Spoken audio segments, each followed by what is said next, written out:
il y a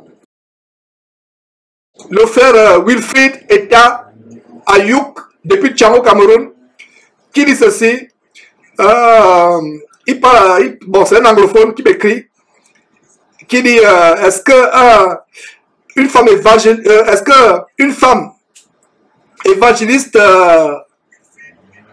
est-ce qu'une femme peut évangéliser comme la femme de la Samarie a évangélisé? Mes frères et sœurs, la femme de la Samarie, la Samaritaine à Actes chapitre 4 n'a pas évangélisé. Lisez bien Actes chapitre 4. Cette femme est allée poser une question. Elle n'a pas évangélisé. Ouvrez la Bible. Donc, Ayouk est en train de parler de la femme samaritaine. À Actes chapitre 4, je pense qu'il fait référence à cette histoire de Actes chapitre 4. Cette femme n'a pas évangélisé. Cette femme est partie poser une question. Elle ne connaissait pas qui est le Seigneur Jésus-Christ. Alors, comment la femme samaritaine peut aller évangéliser alors qu'elle ne connaît pas qui est le Seigneur Jésus-Christ? C'est pas possible qu'elle évangélise.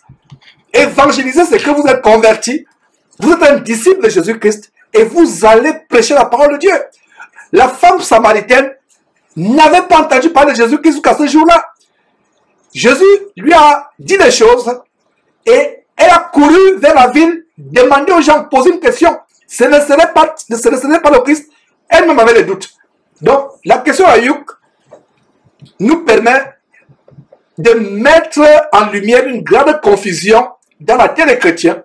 Quand on leur dit qu'une femme ne peut pas évangéliser, ils vont prendre l'exemple de la femme samaritaine. Alors, on va voir si la femme samaritaine a évangélisé ou pas. Alors, ouvrons la Bible dans Jean chapitre 4. Nous allons voir cela.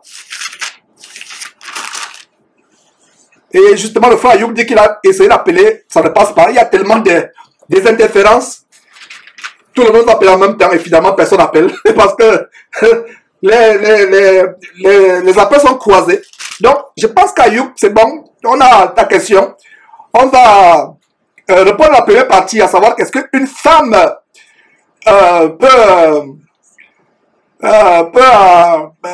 évangéliser. Et Ayouk prend l'exemple de la femme samaritaine qui a évangélisé. Elle n'a pas évangélisé. La raison pour laquelle elle n'a pas évangélisé est la suivante. Elle est dans la parole de Dieu. L'histoire de la femme samaritaine est en Jean chapitre 4. Voilà, j'y suis. Jean chapitre 4. Lisons d'abord voilà, lisons à partir du verset 5. Il arriva dans une ville de Samarie. Jésus arriva dans une ville de Samarie, nommée Sichar, près du champ que Jacob avait donné à Joseph, son fils. Là se trouvait le puits de Jacob. Là se trouvait le puits de Jacob. Verset 6. Jésus, fatigué du voyage, était assis au bord du puits. C'était environ la 16e heure. Il était fatigué. Et voilà la preuve que Jésus était un homme comme nous. Il pouvait ressentir la fatigue, il pouvait avoir sommeil, il pouvait avoir faim. Verset 7. Une femme de Samarie, voilà l'histoire. Une femme de Samarie vint puiser de l'eau. Jésus lui dit, donne-moi à boire. Verset 8, quand ses disciples étaient allés à la ville pour acheter des vivres. La femme samaritaine lui dit, comment toi, qui es juif, me demandes-tu à boire à moi qui suis une femme samaritaine? Donc, la femme ne savait pas qui était le Seigneur. La femme ne savait pas que c'était le Fils de Dieu qui était en face de lui. En face d'elle, pardon. La femme ne savait pas que c'était le Messie, le Seigneur Jésus qui était en face d'elle. Elle ne savait pas qui était Jésus. Pour elle, Jésus, c'était un parfait inconnu. Alors, la femme lui dit, à moi qui suis femme samaritaine, tu me demandes à boire? Les Juifs, en effet, n'ont pas de relation avec les Samaritains. Verset 10, Jésus lui répondit, si tu connaissais le don de Dieu, et qui est celui qui te dit qui est celui? Donc, la femme ne savait pas qui était Jésus-Christ. Donc, si tu connaissais le don de Dieu, verset 10, et qui est celui qui te dit, donne-moi à boire, tu lui aurais quand même demandé à boire, et il t'aurait donné de l'eau vive. Verset 11, Seigneur, lui dit la femme, tu n'as rien pour puiser, et le puits est profond. D'où aurais-tu donc cette eau? Verset 12, es-tu plus grand que notre père Jacob, qui nous a donné ce puits, et qui en a bu lui-même, ainsi que ses fils et ses troupeaux? Verset 13, Jésus lui répondit, quiconque boit de cette eau aura encore soif. Verset 14, mais celui qui boira de l'eau que je lui donnerai n'aura jamais soif, et l'eau que je lui donnerai deviendra en lui une source d'eau vive qui jaillira jusqu'à la vie éternelle, jusque dans la vie éternelle. Verset 15, la femme lui dit, Seigneur, donne-moi cette eau afin que je n'ai plus soif et que je ne vienne plus puiser ici. Verset 16, va, lui dit Jésus, appelle ton mari et viens ici. Verset 17, la femme répondit, je n'ai point de mari. Jésus lui dit, tu as eu raison de dire, tu n'as point de mari, car tu as eu 5 maris, et celui que tu as maintenant n'est pas ton mari. En cela, tu as dit vrai. Et voilà une preuve encore que une femme qui divorce, qui se remarie, aux yeux de Dieu, Dieu la considère comme étant une femme adultérine. Voilà une femme qui a eu 5 maris, et je lui dis, l'homme que tu as actuellement là, que tu penses être ton mari, n'est pas ton mari. J'ouvre une parenthèse, je la ferme rapidement. Une femme qui a divorcé de son mari ne peut pas se remarier du vivant de son mari. Si elle se marie, aux yeux de Dieu, elle est adultère. Il y a des vidéos là-dessus sur notre chaîne YouTube. Alors, verset 19, verset 18, relisons le verset 18. Car tu as eu 5 maris, et celui que tu as maintenant n'est pas ton mari. En cela, tu as dit vrai. Verset 19, Seigneur, lui dit la femme, je vois que tu es prophète. Donc, encore une fois, nous avons la précision que cette femme ne savait pas qui était Jésus-Christ. Verset 20, nos pères ont adoré sur cette montagne, et vous dites, vous, que le lieu où il faut adorer est à Jérusalem. Femme, lui dit Jésus, crois-moi, l'heure vient où ce ne sera ni sur cette montagne, ni à Jérusalem que vous adorerez le Père. Verset 22, vous adorez ce que vous ne connaissez pas. Nous adorons ce que nous connaissons, car le salut vient des Juifs. Verset 23, mais l'heure vient, et elle est déjà venue, où les vrais adorateurs adoreront le Père en esprit et en vérité, car sont là les adorateurs que le Père demande. Verset 24, Dieu est esprit, et il faut que ceux qui l'adorent en esprit et en vérité. Verset 21, la femme lui dit, je sais que le Messie doit venir. Voilà, la femme ne savait pas que c'est le Messie qui est en face d'elle. La femme dit, je sais que le Messie doit venir, celui qu'on appelle le Christ. Quand il sera venu, il nous annoncera toutes choses. Poursuivons au verset 26. Jésus lui dit, je le suis, moi qui te parle. Voilà, je suis ce Messie, le Fils de Dieu, le Christ, moi qui te parle. Verset 27. De là arrivèrent ses disciples qui furent étonnés de ce qu'il parlait à une femme. Toutefois, aucun ne dit, que demandes-tu? Ou de quoi parles-tu avec elle? Alors, la femme, voilà le verset où je voulais vous amener, mes frères et sœurs, verset 28. Alors, la femme, ayant laissé sa cruche, s'en alla dans la ville et dit aux gens, suivez très bien ce qu'elle dit aux gens. Elle a dit aux gens, croyez en Jésus-Christ, abandonne nos péchés. Elle-même ne connaissait pas qui était le Christ, elle n'était pas convertie. Donc, bien aimé frère Ayouk du côté de Tiamo au Cameroun, cette femme n'est pas convertie, comment elle va-t-elle évangéliser? Et ces faux pasteurs qui veulent vous tromper, prennent l'exemple de cette femme pour dire que la femme samaritaine a évangélisé. On va voir si elle a évangélisé. Elle n'était pas convaincue, elle n'était pas convertie. Elle ne savait pas si elle avait des doutes dans sa tête. Verset 28, alors la femme, ayant laissé sa cruche, s'allant dans la ville et dit quoi? Répentez-vous, c'est ça? Non. Laissez le péché, c'est ça? Non. Suivez Jésus-Christ car c'est lui le chemin, la vie et la vérité, c'est ça? Non, non, non, non, non. C'est pour ça que nous devons lire attentivement notre parole, notre Bible. Voilà. Alors la femme ayant laissé la cruche, s'en alla dans la ville et dit aux gens, voyons ce qu'elle a dit aux gens. Venez voir un homme qui m'a dit tout ce que j'ai fait. Ne serait-il pas le Christ? Voilà le verset 29 qui donne tout ce que la femme a dit. Donc, d'où vient l'histoire que la femme samaritaine a évangélisé? N'ayons pas la paresse, mes frères et sœurs. N'ayons pas la paresse. Le pasteur dit, la femme samaritaine a évangélisé, toi aussi tu crois à ce pasteur. C'est un faux pasteur. Va vérifier. C'est ce qu'on vient de faire là. Où dans la Bible, mon frère, ma soeur, as-tu vu que la femme a évangélisé? Le verset 29 nous donne tout ce que la femme a dit ce jour-là. Elle a dit quoi? Venez voir un homme qui m'a dit tout ce que j'ai fait. Ne serait-ce pas le Christ? Ne serait-ce pas le Christ? C'est tout ce que la femme a fait. J'espère qu'il n'y aura plus jamais de questions par rapport à cette histoire de la femme samaritaine. Je ne sais pas si Ayouk, j'ai répondu à la question. Voilà. Voilà. Voilà. Et il continue en disant, voilà, il contribue, il souhaiterait aussi contribuer par mois, voilà, 2000 francs CFA par mois, voilà, Dieu soit loué, voilà, mes frères, même si c'est un franc, s'il y a 10 000 personnes qui contribuent à chacun un franc, même si c'est 1 euro, peu importe, donc voilà, écris-nous par cet email, je mets encore l'email sur l'écran, nous mettons l'email du côté de la régie, s'il vous plaît, mettez cet email pour que Ayouk puisse nous écrire, donc nous avons déjà peut-être 5 personnes seulement sur la liste qui veulent contribuer mensuellement. Nous voulons vraiment avoir les moyens, les ressources, non seulement ici au studio, non seulement pour diffuser en Afrique, mais des ressources pour commencer à évangéliser à travers le monde, aller de ville en ville, de village en village, ouvrir des églises, des maisons, de localité en localité. Et le livre de Actes va commencer à nous montrer qu'est-ce que c'est l'église de maison. Et nous allons encourager les frères et sœurs à se réunir dans les maisons. Nous allons lancer un appel aux frères et sœurs qui peuvent être des bergers, qui sont affermis dans la parole de Dieu. Mes frères et sœurs, donc, je reviens sur la question d'Ayouk du côté de Tchang au Cameroun. La femme samaritaine n'a pas évangélisé. Le verset 29 dit qu'elle a dit aux hommes, venez voir un homme. Elle n'a pas dit, venez voir le Messie. Jusque-là, elle ne croyait pas que c'était vraiment le Messie. Venez voir un homme. Venez voir un homme qui m'a parlé de tout ce que j'ai fait.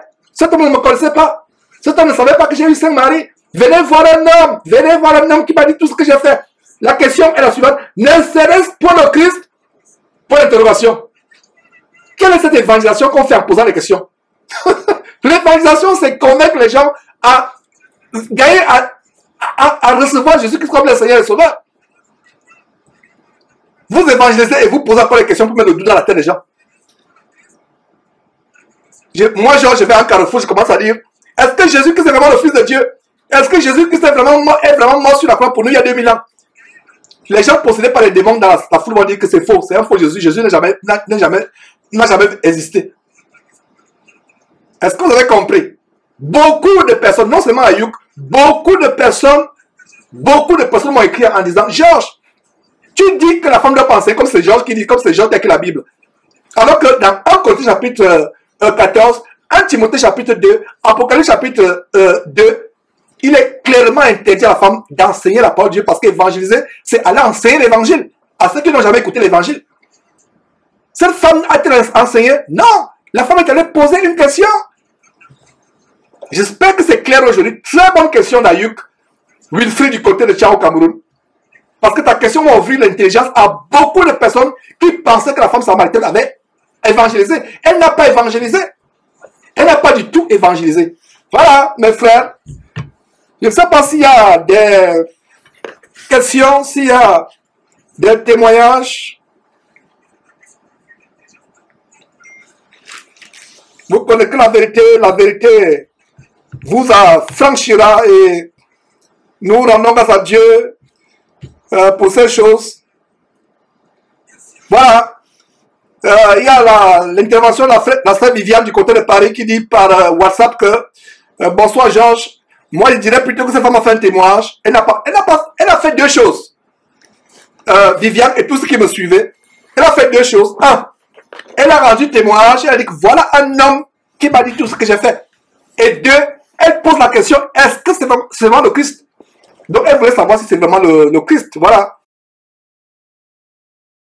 On a un appel depuis la France. Présentez-vous et donnez votre témoignage, votre question. Oui, frère Georges. Oui, allez-y. Bonjour, la sœur Marie. Oui, allez-y, Marie. On est sur l'évangélisation. Donc, c'est quelque chose qui m'a toujours tourmenté. Parce que comme je suis quelqu'un qui est... Enfin, je ne suis pas timide, en fait. Et en passant, Marie, est-ce que tu as bien compris la démonstration de Jean chapitre 4 tout à l'heure? De parler de la parole de Dieu. Vraiment, ça m'intéresse et vraiment, c'est un plaisir de parler de la parole de Dieu. Ouais. Donc, et j'ai souvent rencontré des gens avec qui j'ai... Tout à fait. Éloigne-toi de ton téléviseur, s'il te plaît, ou de ton ordinateur. Oui, j'ai bien compris. J'ai bien compris. Oui, c'est quelque chose qui m'a toujours tracassé, parce que surtout même avec des connaissances, on peut entamer une conversation et puis on tombe sur la parole de Dieu. S'il y a quelque chose qui n'est pas clair, même si c'est un homme, on va vraiment. Oui, d'accord. Même si c'est un homme, je rentre vraiment dans cette conversation, dans la parole de Dieu, par rapport à tel verset, voilà, qu'est-ce que tu as compris, parce que d'après ce verset, voilà ce que moi j'ai compris, c'est pas normal que tu... Voilà, c'est vraiment des discussions, pas plus tard qu'aujourd'hui.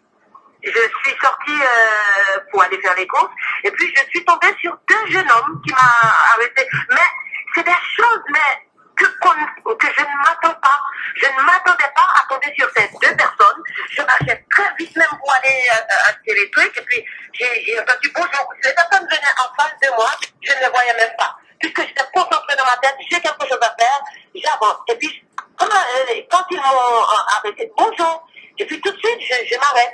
Pourtant, c'était 2 Mormons. 2 Mormons, je ne savais pas, parce que j'ai vu Jésus-Christ marqué sur un badge devant leur tenue, là, comme d'habitude. C'est là que je vais me rendre compte avec qui j'ai affaire, parce que dans ma tête, je ne m'attendais pas à faire cette rencontre ce matin.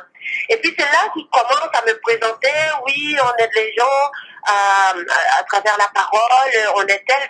Et quand j'ai lu le badge sur eux, et j'ai vu que c'était des Mormons. J'avais envie de partir, mais je reste quand même à discuter avec eux pendant un certain temps sur la base de la parole de Dieu, puisque je sais que les Mormons sont pas vraiment des chrétiens. Il y a des rituels sataniques qui se font dans leur communauté. Absolument. Je savais ça très bien, mais je reste là à discuter avec eux, et puis je commence par leur parler. On partage. J'avais pas la Bible en main. Tout à fait. Frère Georges, je partage la parole avec eux. J'ai vu les étoiles dans leurs yeux. Mais moi, je ne savais pas que je ne savais pas que moi, je pourrais parler comme ça. À propos du témoignage de Marie, on rend vraiment grâce à Dieu de la transformation que Dieu a opérée dans sa vie. Et la meilleure façon par laquelle une femme peut témoigner, c'est par son comportement. Une femme peut dire à l'autre personne ce que Dieu a fait pour elle, exactement comme vous venez d'entendre Marie du côté de France, qui dit comment être dans la mondanité, les produits décapants, les rouges à lèvres, les mondanités, et comment elle était transformée. Vous, femmes, vous ne pouvez pas commencer à ouvrir la Bible pour expliquer les versets. Vous pouvez peut-être dire à quelqu'un, homme ou femme, vous dites à quelqu'un, regardez ce que Jésus a fait pour moi. Jésus m'a transformé, Jésus m'a changé, comme la femme de Samarie en Jean chapitre 4 qu'on vient de lire. Elle est allée témoigner, elle a dit, regardez un homme inconnu qui m'a dit tout ce que j'ai fait. Qui m'a dit, donc une femme peut témoigner, et je ne sais pas s'il y a d'autres témoignages ou d'autres questions. Du côté de la régie, on nous signale, voilà, témoignage, voilà, c'est le frère en Christ, voilà, le frère en Christ Mwanda. Depuis le Congo-Brazzaville, j'étais responsable protocole dans leur soi-disant église bâtiment, et en suivant la tempête de Jésus-Christ TV, Dieu m'a délivré. Donc c'est un témoignage du frère Mwanda. Donc les évangélisations sur l'invitation sont-elles bibliques? Je ne sais pas ce que le frère Mwanda entend par là, invitation.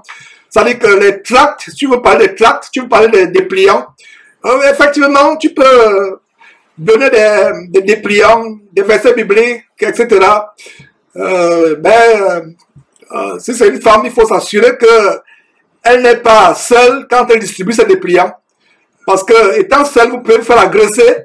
Parce que le diable nous hait, n'oubliez pas cela. Donc la femme doit être avec des hommes, parce qu'une femme peut distribuer des dépliants, mais qu'elle ne fasse pas étant seule. La sagesse et la prudence voudraient que la femme soit accompagnée, qu'elle ne soit pas seule dans une campagne d'évangélisation. Donc les femmes qui se livrent dans les campagnes d'évangélisation seules courent un risque. Il y a une vidéo choquante que je ne vais pas montrer, comment on a lapidé une femme en Afrique de l'Ouest avec des cailloux, on l'a tuée avec des pierres, la foule a lapidé, est allée dans un carrefour, commençait à prêcher, commençait à enseigner la parole de Dieu en carrefour. On l'a tuée, on l'a lapidé et on l'a laissé là dans une mare de sang.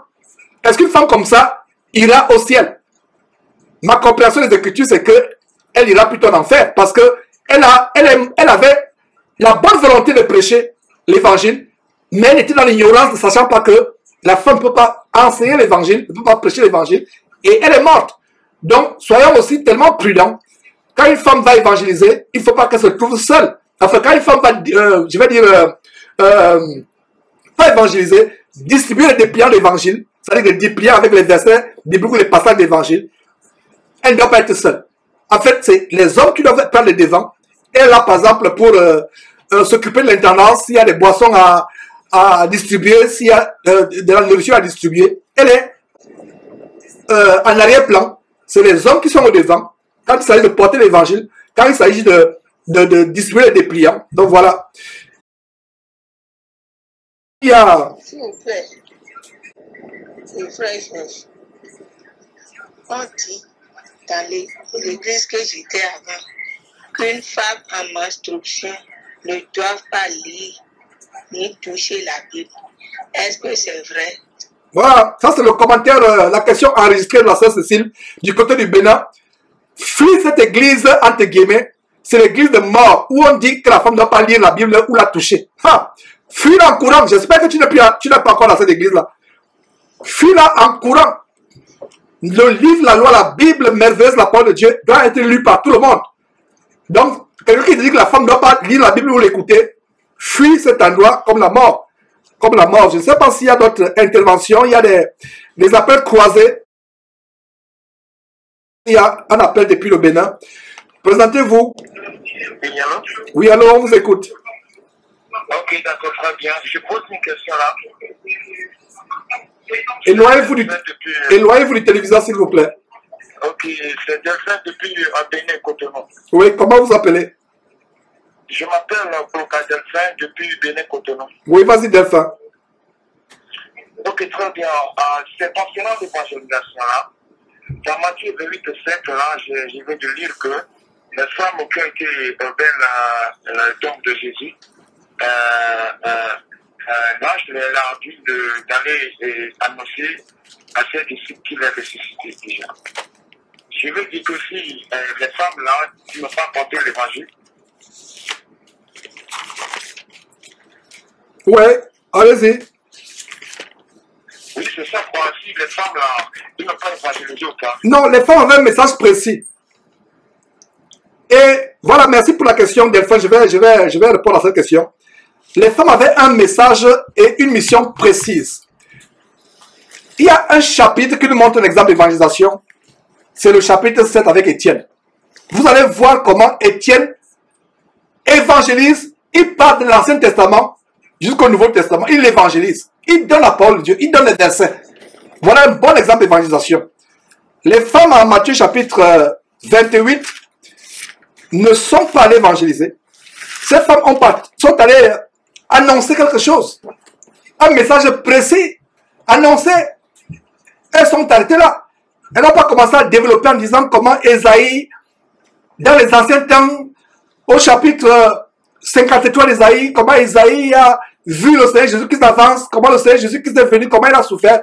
Ces femmes ne l'ont pas fait. Ces femmes ont reçu un message précis, d'aller annoncer, d'aller dire elles ont reçu un message précis. Verset 7, Matthieu chapitre 28, verset 7. Allez promptement dire à ses disciples qu'il est ressuscité des morts. Voilà, c'était un message. C'est une commission. Va dire à ses disciples qu'il est ressuscité. C'est tout. C'est tout. Aujourd'hui, quel vrai chrétien ne sait pas que Jésus est ressuscité? Va dire aux disciples, il n'est pas dit, allez dire aux gens du monde. Est-ce que tu comprends très bien, frère Delphin? Allez dire promptement à ses disciples. Il n'est pas dit d'aller dire aux gens du monde que Jésus est ressuscité. Est-ce que vous comprenez? Donc, nous, disciples aujourd'hui, quelle femme va venir me dire que Jésus est ressuscité? Je le sais déjà. Jésus n'a pas, il n'est pas dit ici que allez dire que Jésus, allez dire aux gens du monde, à travers le monde, allez dire aux incroyants que Jésus est ressuscité. Non, allez dire à ses disciples. allez dire aux disciples ce que Jésus avait promis. Jésus leur avait promis que 3 jours après, il va ressusciter. Donc, allez leur dire que ce que Jésus, le Seigneur, avait dit, c'est accompli.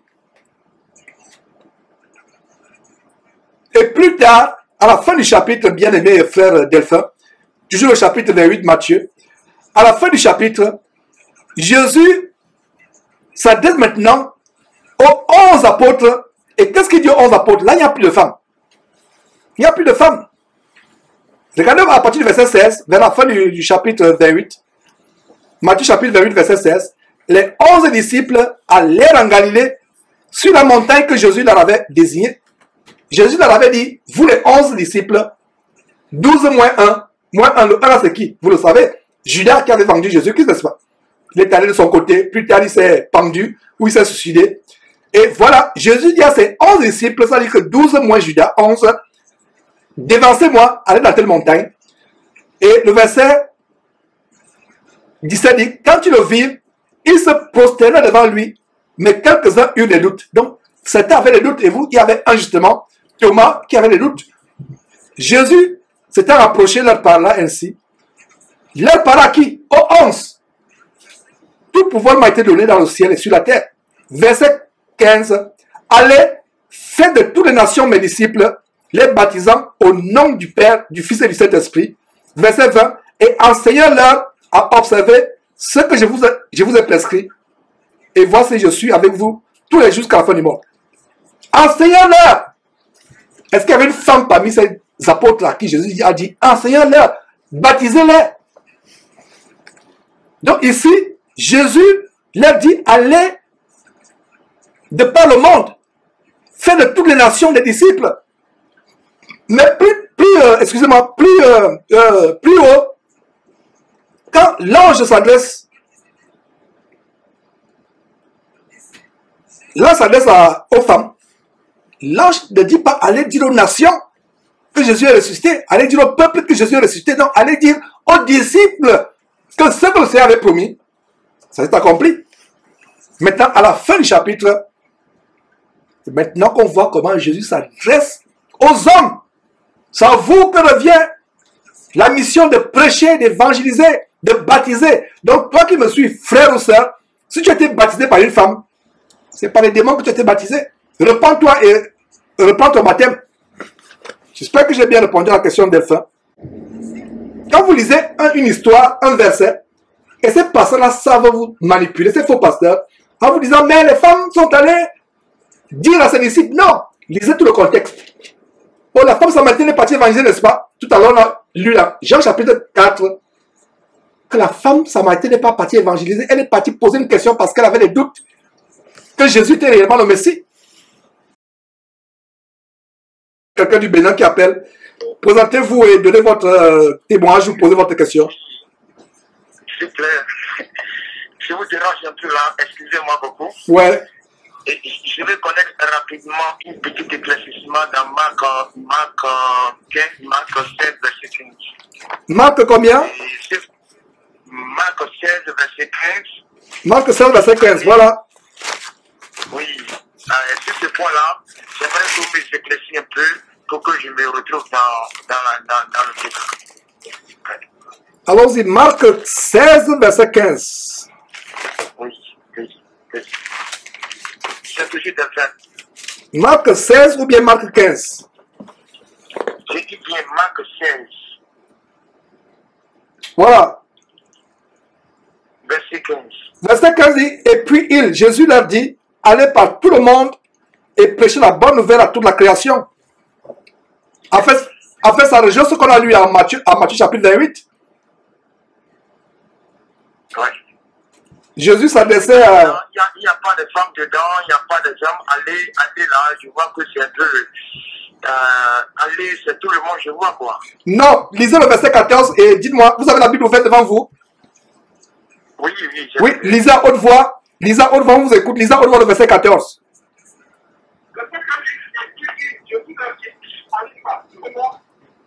Éloignez-vous du téléviseur, s'il vous plaît. Ok, d'accord. Lisez le verset 14.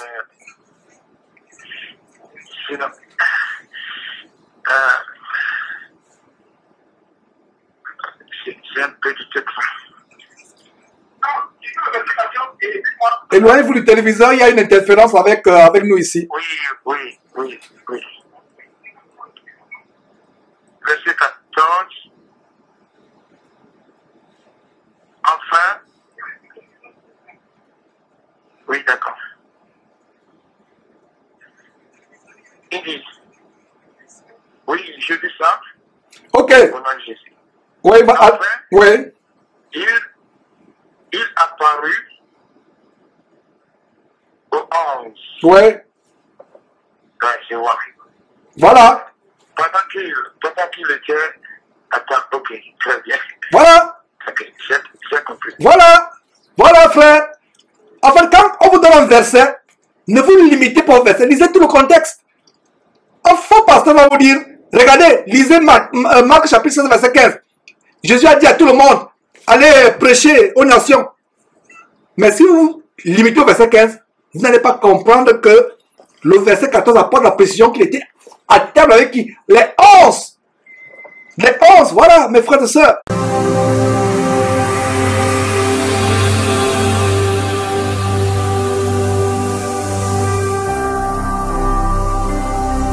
Jésus-Christ TV,